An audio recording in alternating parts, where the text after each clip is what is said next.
para Erickson Monteiro. Bora, bora. Meu querido, muito obrigado. Beleza? É contigo. Show. Vamos falar hoje sobre um assunto que eu gosto muito de falar, que ele traz muito uma junção de 3 pilares muito importantes na minha jornada, né?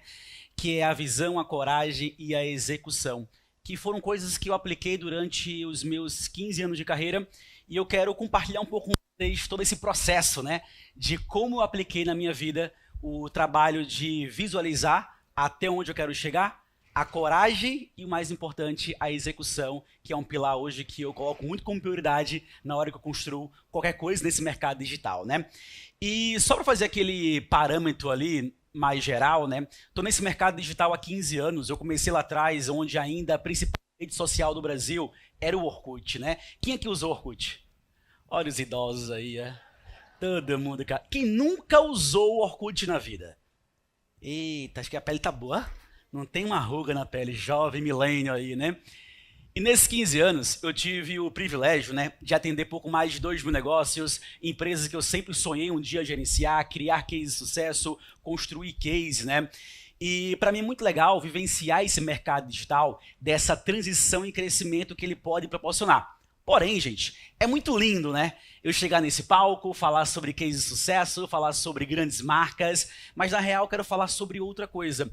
Algo um pouco mais profundo para que a gente possa entender a nossa importância de empreender nesse mercado digital. Eu gosto de voltar para um ponto muito importante, é que muita gente aqui almeja o topo, almeja crescer, almeja empreender, né? Almeja ter sucesso, mas será que realmente estamos preparados para realmente trabalhar duro, para construirmos o nosso percurso?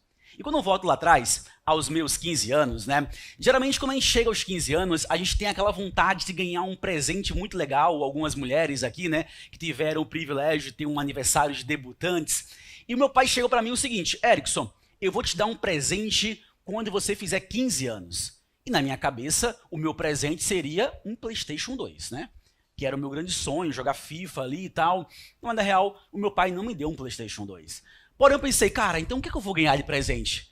Já era a era do Orkut, né? A era das selfies.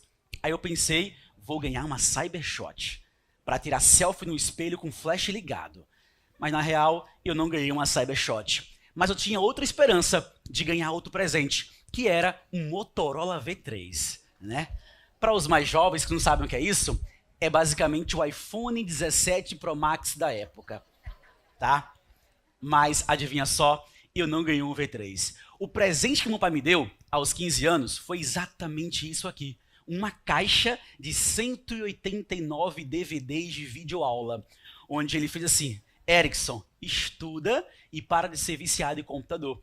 E na real, a intenção aqui era estudar sobre HTML, Flash, Web Design, Photoshop, CorelDRAW, Illustrator. E ele começou a me alimentar de conhecimento. E na época, obviamente eu não gostei, né? Eu queria um V3, né? Muito mais legal.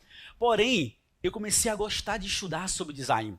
Até que aos meus 16 anos, eu estava assumindo o meu papel como designer. Ainda amador, mas como designer. E esse foi o meu site, né? Que eu lancei na época, totalmente em Flash, há uns bons anos atrás. Olha só o site.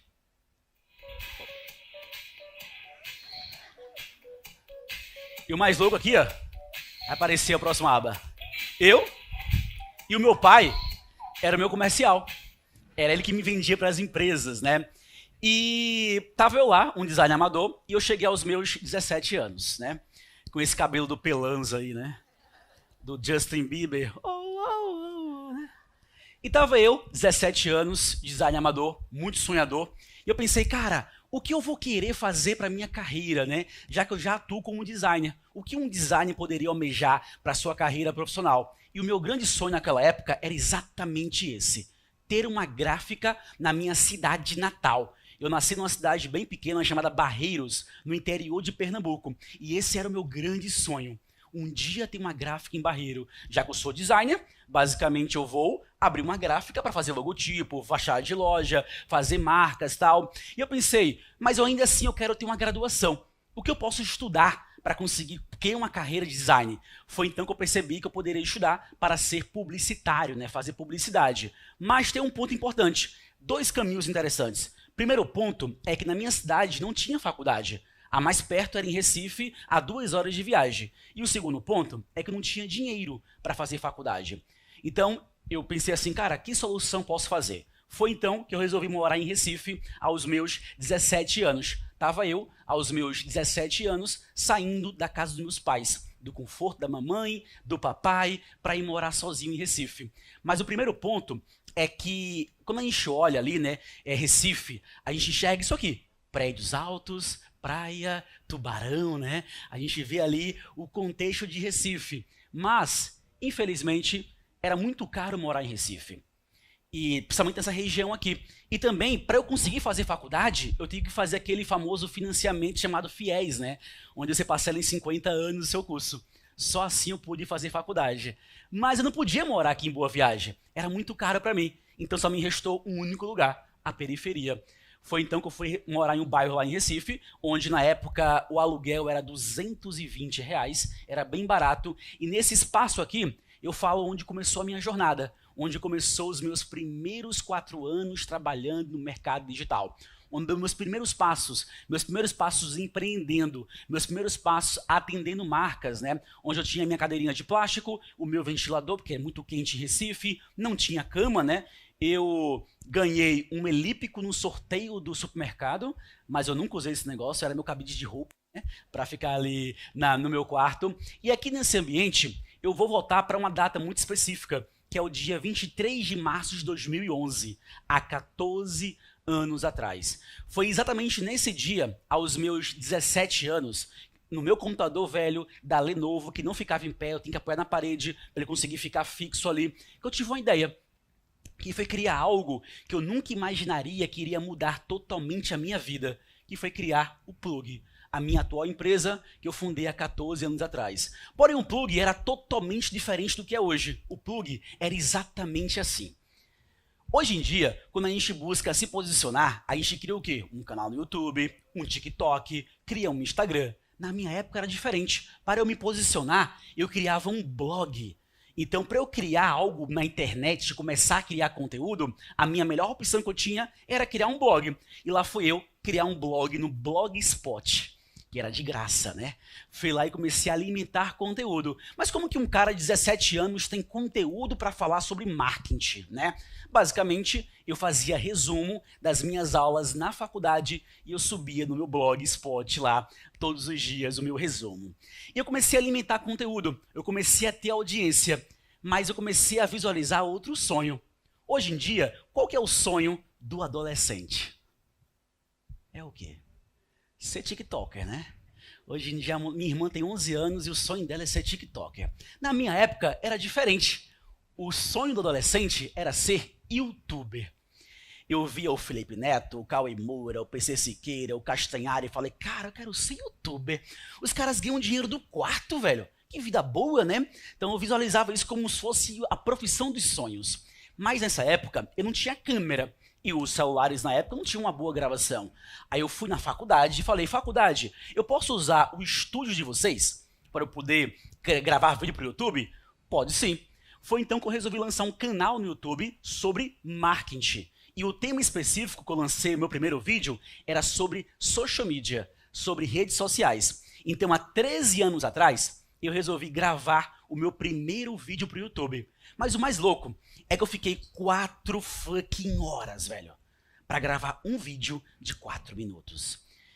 Eu não conseguia falar uma frase completa.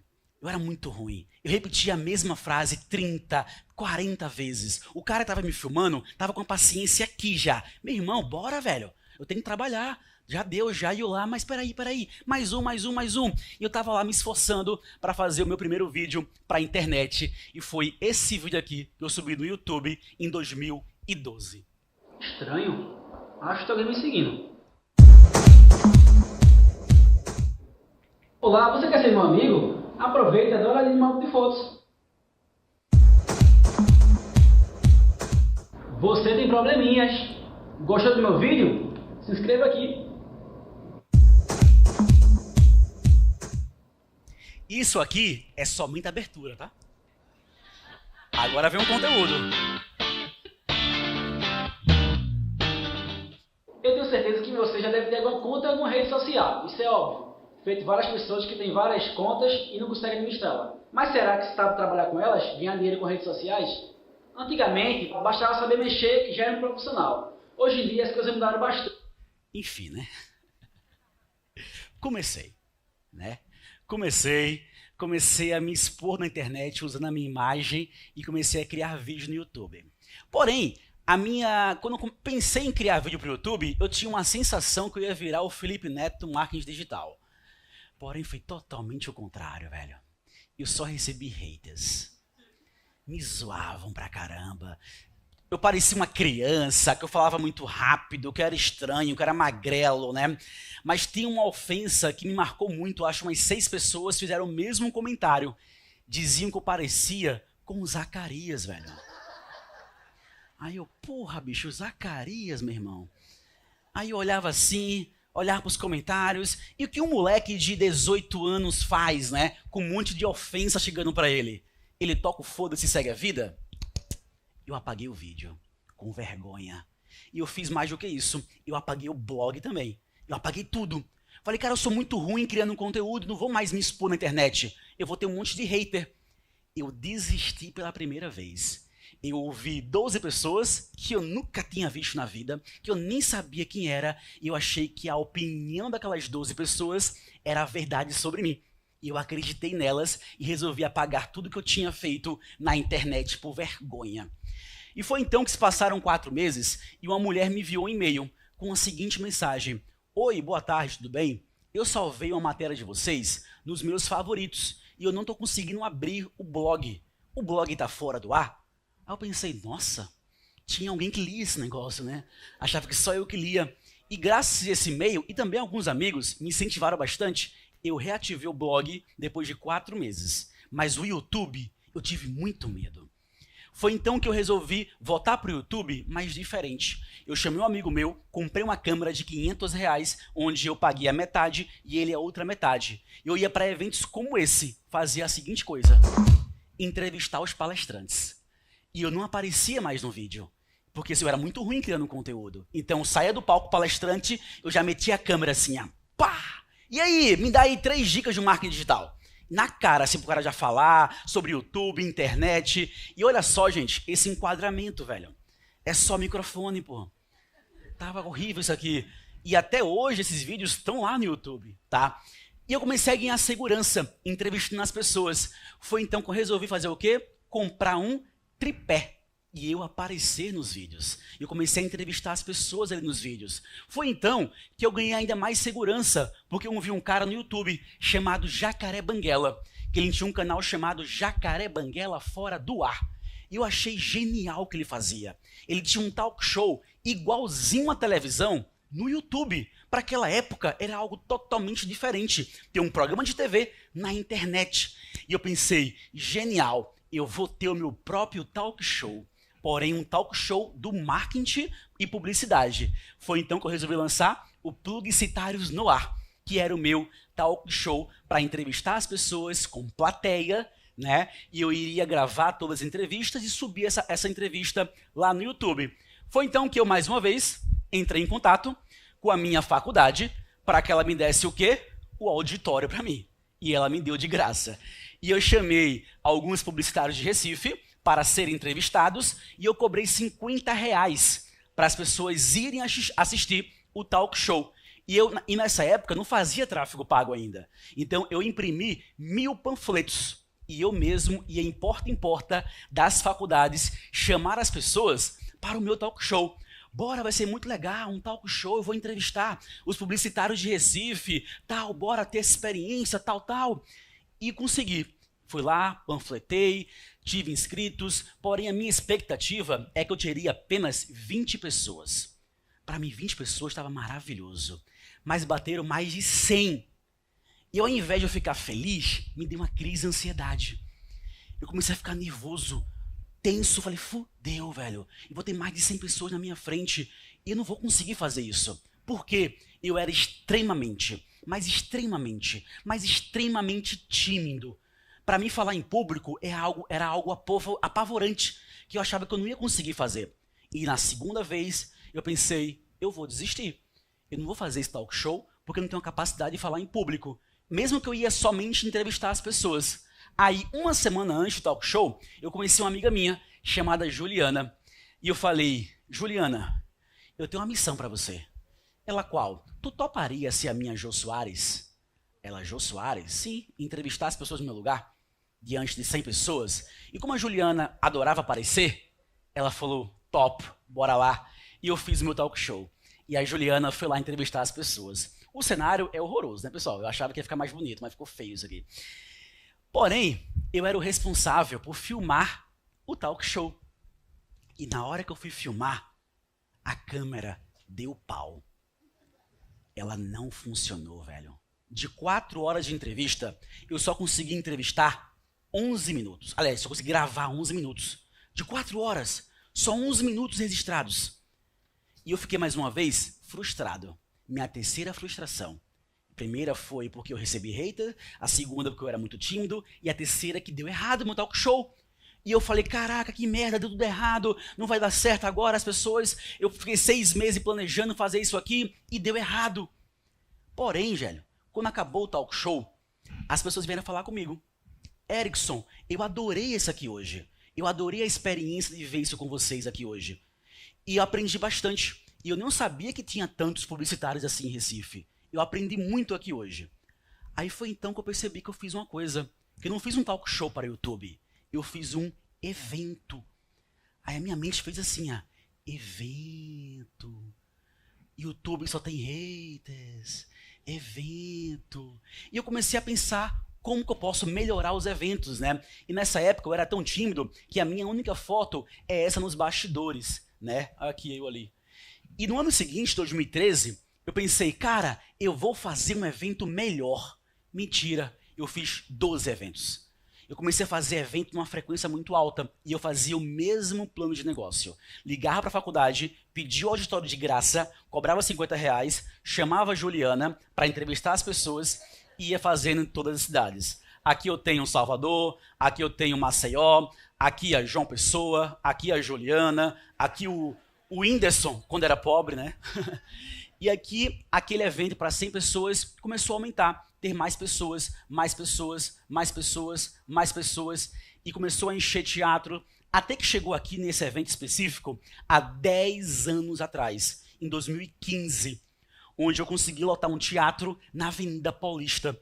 E naquele momento que eu vi aquele teatro lotado, eu pensei, eu cheguei lá.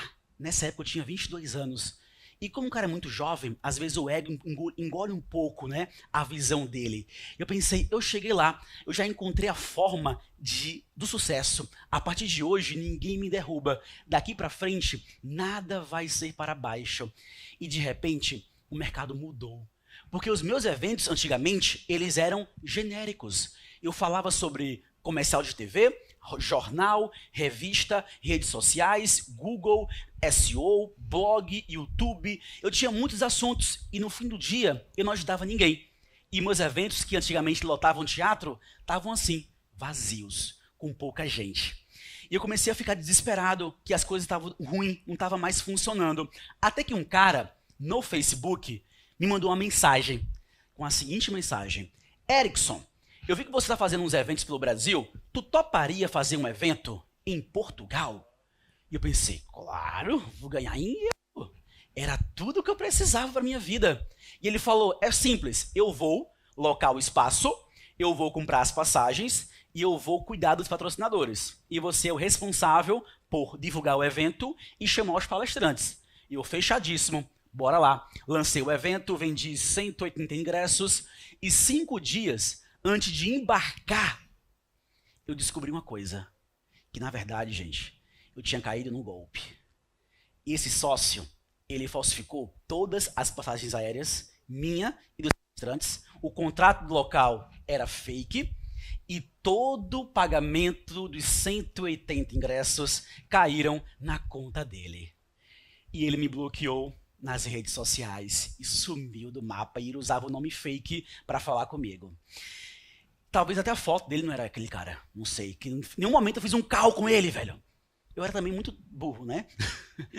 Mas, velho, Isso foi uma loucura, porque isso me deu um prejuízo de 80 mil reais, porque eu precisei reembolsar todos os portugueses. E os portugueses são muito bravos quando o assunto é dinheiro, né? Eles querem para ontem um reembolso. E foi aí que eu percebi uma coisa, que eu achava que empreender era sair de uma base e chegar até em cima de forma linear. Mas, na verdade, teremos muitas baixas ao longo do processo. E pode ser que você, nesse exato momento, esteja exatamente aqui, em um momento ruim, em um momento de baixa. Mas o que eu percebo é, a gente vai chegar nesse momento, mas eu preciso tratar esse momento em baixa como se fosse o maior trampolim das nossas vidas para eu conseguir chegar lá e ter um negócio maior e mais lucrativo. E fui aprendendo, apanhando, que eu descobri isso. E eu pensei, cara, eu nunca mais na minha vida vou fazer um evento fora do Brasil, porque isso é coisa de louco. Até que eu resolvi palestrar no Piauí. Estava eu palestrando no Piauí, acabou a palestra, uma mulher chegou até mim com a seguinte frase: "Olha, que tal, como estás, Eric?" Sou eu. O quê? Então, vocês me gostei muito de charla, muito buena, muito rica, me gostaria muito do correio eletrônico. O correio eletrônico, o meu endereço para me enviar um presente? No correio eletrônico, que danado é correio eletrônico, né? Aí o cara falou: "Ô, otário, o correio eletrônico é o teu e-mail." "Ah, o meu e-mail, tá." Deu e-mail para essa mulher. Deu um mês, essa mulher me enviou um e-mail com a seguinte frase, mais uma vez: "Olá, Erickson, como estás?" Eu de novo, essa mulher em espanhol, velho. Aí é bom que no e-mail eu usei o Google Translation, né? Traduzi tudo, deixei em português, e a seguinte mensagem: "Oi, Erickson, tudo bem? Eu adorei sua palestra e eu gostaria de convidar você para palestrar no meu evento na Argentina." E eu, nossa, que chique, na Argentina, né? Nunca tinha saído do Brasil, mas a última frase do e-mail era o seguinte: "A palestra tem que ser em espanhol. Você fala espanhol?" Chama a Juliana. Aí eu respondi para ela a seguinte mensagem: "Claro que sim. Habla perfectamente." E pá, mandei a mensagem. Eu tinha 4 meses. Eu virei o Pablo Escobar do marketing digital. El plata, el plomo, Duolingo 15 a 20 por dia. Eu assistia Rebelde todos os dias. Eu assistia How I Met Your Mother e Friends dublado em espanhol. Não existia La Casa de Papel nessa época. Então tinha que dar o meu jeito, meus pulos. E de repente cheguei na Argentina.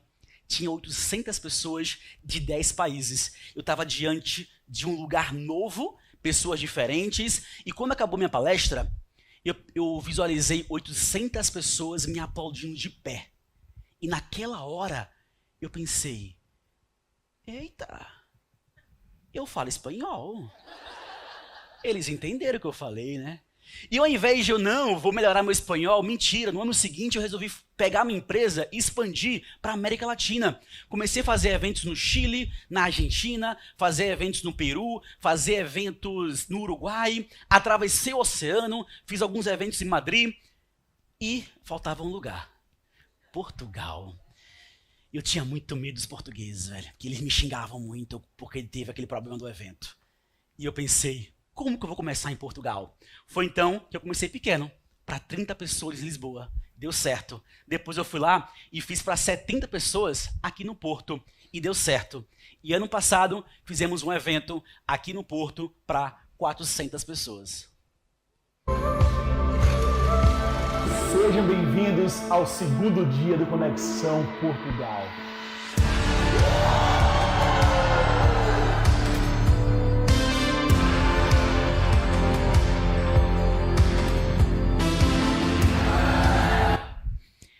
E aquele sócio, né?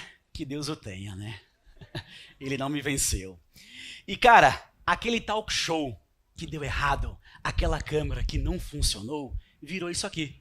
Hoje somos a única escola de marketing do mundo que já realizou 392 eventos presenciais, que já fizemos eventos em mais de 100 cidades, que já fizemos eventos em todos os estados do Brasil, em 7 países para 70 mil alunos. E todos os dias eu agradeço aquela câmera não ter funcionado. Talvez a minha jornada seria totalmente diferente. E que bom que ela não funcionou.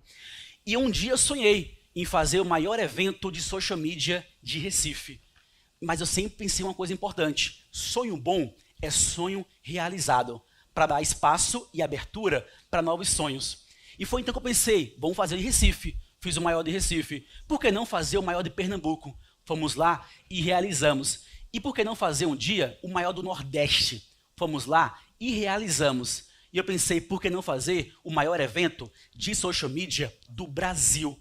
Fomos lá e realizamos. Mas eu tinha uma missão muito maior, um sonho muito maior, que era um dia fazer o maior do mundo. E eu pensei, cara, o que eu posso fazer para realizar o maior evento de social media do mundo?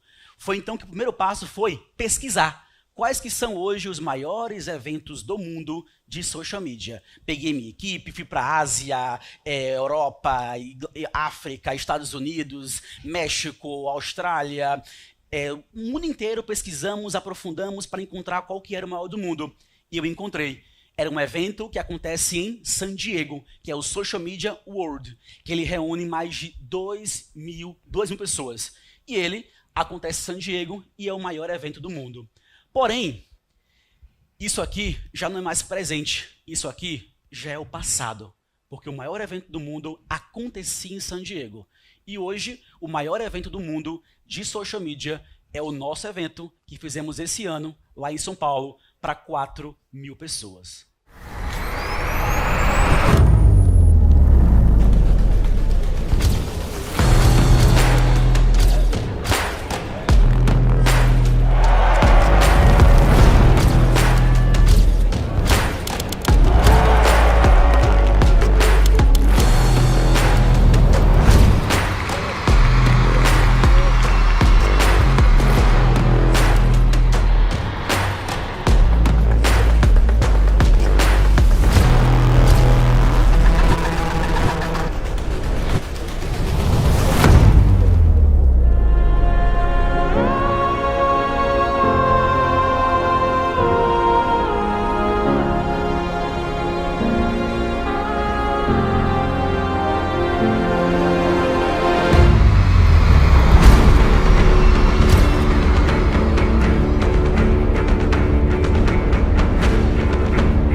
Sejam bem-vindos ao maior evento de social media do mundo.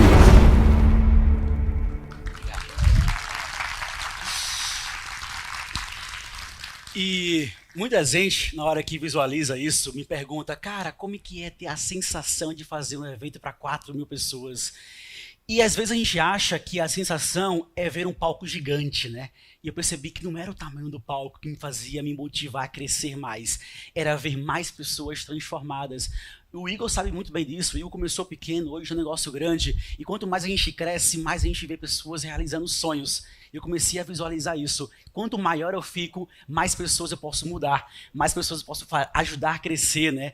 Porque eu tenho um lema muito importante. Porque a gente, às vezes, nesse mercado digital, para quem não sabe, hoje em dia a bolha digital é basicamente que, para eu ter sucesso hoje, tenho que ter uma Porsche e morar em Alphaville. Né? Isso é a grande bolha do marketing digital. E a gente vive uma era onde o ter superou o ser. E na real, gente, o ter humano não existe. O correto é ser humano, né?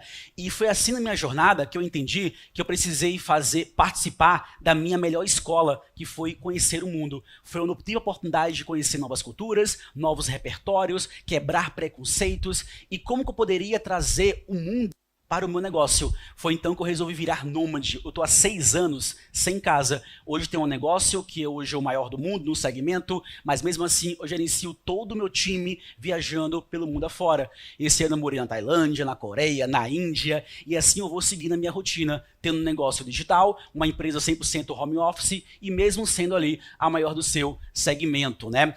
E é muito legal, sim, faturar mais, ganhar mais dinheiro. Mas hoje eu foco em acumular outras coisas que vão além do dinheiro. Eu foco hoje em acumular experiências, culturas, lugares, amigos e humanidade. Um dia você vai ver o Ericsson fazendo o maior evento do mundo. Outro dia você vai ver o Ericsson nos túneis da guerra do Vietnã.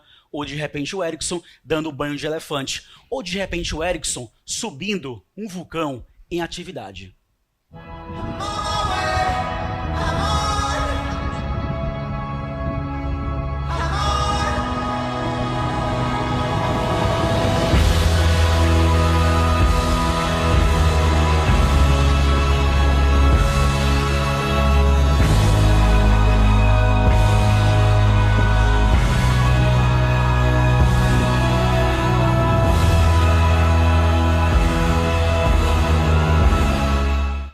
aqui um pouquinho na trilha para descansar.